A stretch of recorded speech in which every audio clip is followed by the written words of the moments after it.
মাননীয় স্পিকার, মাননীয় সংসদ তার সদর অনুমতি ক্রমে তার পক্ষে আমি নুরুল আলম চৌধুরী বাংলাদেশ জাতীয় সংসদের চিফ হুইপ প্রস্তাব করছি যে গণপ্রজাতন্ত্রী বাংলাদেশের সংবিধানের ৭৬ অনুচ্ছেদ অনুযায়ী জাতীয় সংসদে কার্যপ্রণালী বিধি ২৪৬ বিধি অনুসারে ২৪৭ ও ২৪৮ বিধিতে বর্ণিত কমিটি নিয়োগ, কমিটি গঠন ও কমিটির দায়িত্ব পালনের জন্য নিম্নে উল্লেখিত মাননীয় সংসদ সদস্যগণের সমন্বয়ে দ্বাদশ বাংলাদেশ জাতীয় সংসদের জ্ঞান ও গণপূর্ত মন্ত্রণালয় সম্পর্কিত স্থায়ী কমিটি গঠন করা হোক।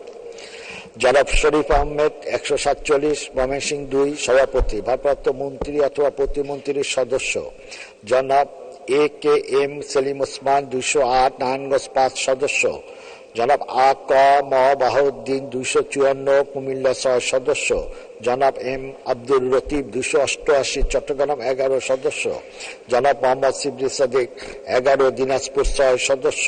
জনাব মোহাম্মদ মুজিবুর রহমান মজনু ৪০, বগুড়া ৫ সদস্য। জনাব মোহাম্মদ মাহবুব আলম হানিফ ৭৭, কুষ্টিয়া ৩ সদস্য। জনাব আব্দুল হাফিজ মল্লিক ১২৪, বরিশাল ৬ সদস্য। ধন্যবাদ।